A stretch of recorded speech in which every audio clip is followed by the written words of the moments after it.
Well, my booth is Dandy Pockets Boutique. We're an online fashion boutique here. Basically, the premise behind our accessories are to be bold, really eclectic, and sort of funky type of style. We carry everything from bow ties to pocket squares to colorful and bold socks to cufflinks to lapel pins. And what I like to try to tell people is that we want to be able to supply you with the tools that you need to sort of differentiate yourself and add that distinguishment to your own professional look. And I think that a person's image, is something that you have to take care into how you want to portray that. And we all get up and we get dressed every day, and sometimes we just say, well, I'm out the door, and we're not really thinking about, how other people perceive us. And sometimes you just want to set yourself apart. You want to make a statement, but you may want to be conservative in the way you do it. And we just try to give people the options to be able to do that. Okay, so I see you have pocket bow ties and pocket, what is it called, pocket napkins? Pocket squares. Okay. Or handkerchiefs. So these things are only for men. What do you have for women? Well, these things, and that's a very good point. I'm glad you brought that up. Our clientele definitely is geared toward men, usually being the most user of our items. But I like to tell people honestly that they're really unisex. I mean, as you can see, I'm a woman. I'm wearing a bow tie and a pocket square myself. So you do that for yourself. Now, of course, I understand that a lot of ladies, it's not really my style.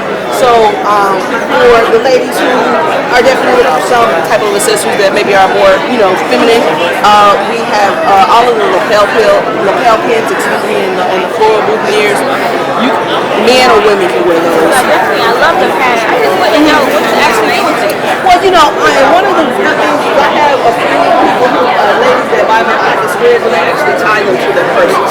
And you believe that or not, they tie them to their handbags, but that's also a normal way that women, historically speaking, women have worn, handkerchiefs as much as men, but it became more of a fashion statement back in the 30s and the 40s, and so that's sort of like a classic style that's being revitalized. But women are moving back to that, and I think right now you're seeing a lot of women incorporating more of the classic style men's wear into their normal wear, like the boyfriend jacket or the boyfriend shirt, the boyfriend jeans, and all those things. So I mean, it's just totally up to you. I believe that femininity or masculinity, whatever that means for you as an individual, is up to you to define. And so you can be in a paper sack, you know what I mean, and make it look great. So that's the great thing about accessories, because you can take it and do with it what you want, whatever you wish, and make it your own.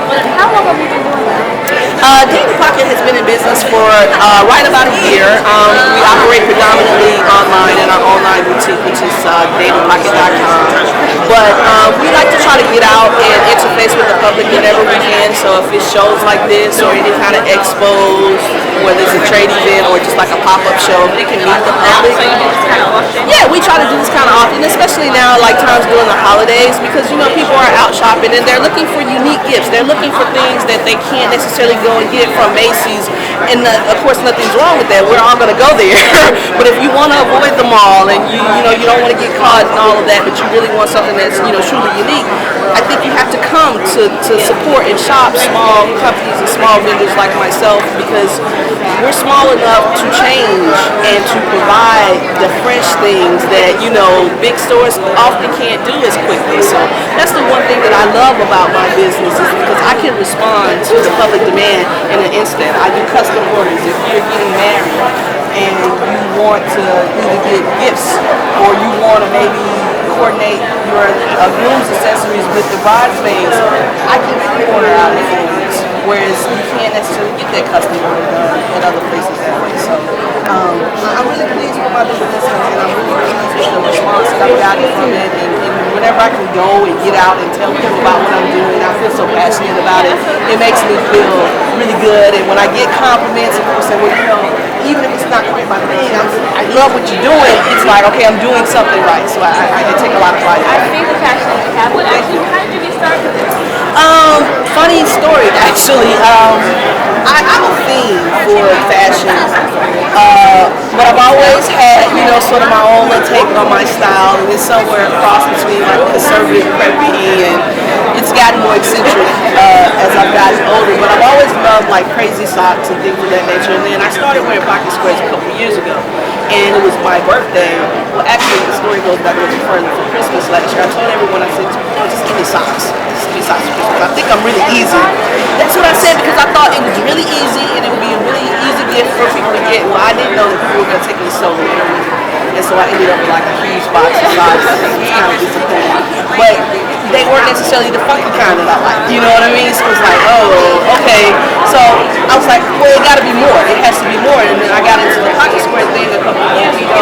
And then you go to the store and it's just the same old plain thing. It's red and blue and black and solid colors. And I wasn't finding like a lot of the prints because I'm a print person. I'm like, give me prints all day, and I want to mix them and I want to match them. And I just didn't really see it. So I said, okay, well, maybe there's a market.